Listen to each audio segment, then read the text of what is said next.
ہماری پہلی ادبی نشست جو اس سیمینار سے منسلک ہے شروع ہوا چاہتی ہے.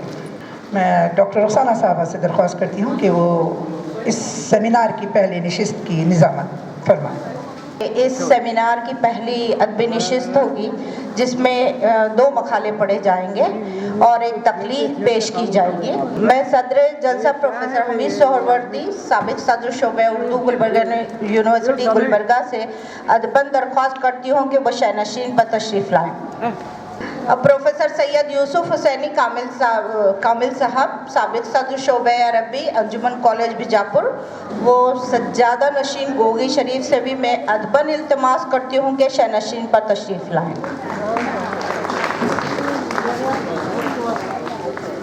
میں محترم شمیم تاریخ صاحب معروف اردو صحافی ممبئی سے جو تشریف لائے ہیں ان سے بھی میں ادباً التماس کرتی ہوں کہ شینشین پر تشریف لائیں.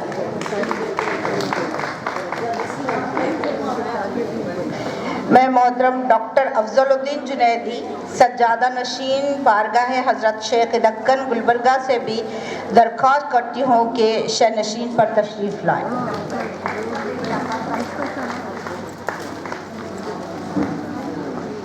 میں دل کی گہرائیوں سے خیر مقدم کرتی ہوں آج کے صدر جلسہ پروفیسر حمید سہروردی صاحب کا، جو سابق صدر شعبہ اردو گلبرگہ یونیورسٹی گلبرگہ رہ چکے ہیں.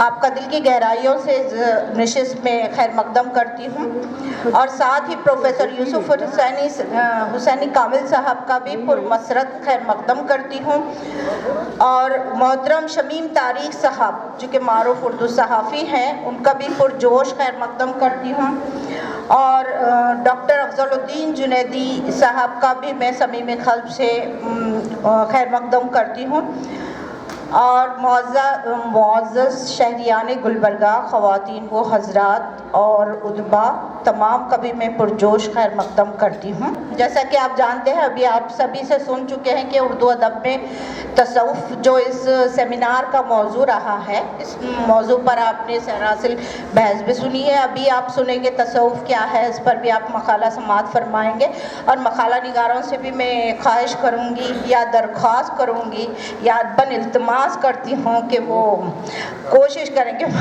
تلخیص پیش کر سکیں یا پھر اس طرح پیش کریں کہ سامعین محظوظ ہو سکیں. خیر، اب آتے ہیں تصوف پر. وہ تصوف کیا ہے یہ تو آپ سن ہی چکے ہیں. یعنی تصوف وہ علم ہے جو خدا سے شروع ہو کر خدا پر ختم ہوتا ہے. بے شک تصوف کا علم خدا کی ذات سے شروع ہو کر اسی پر ختم ہونے والا ہے. یہ اسلام سے کوئی الگ شے نہیں ہے. تصوف کا عنصر ہر انسان کی فطرت میں ہوتا ہے. دراصل تصوف اپنی ذات پر دوسروں کو ترجیح دیتا ہے. ڈاکٹر وحید کوثر صاحب نے اپنی کتاب کلمات تصوف میں لکھا ہے کہ معراج کی رات امت محمدیہ کو حضور اکرم صلی اللہ علیہ وسلم کے صدقے میں جہاں نماز اور رمضان کے روزے عطا ہوئے، وہیں علم لدنی کی نعمت سے بھی سرفراز کیا گیا اور یہ نعمت حضرت علی کرم اللہ وجہ کے وسیلے سے اولیاء اللہ کا مقدر بن پائی.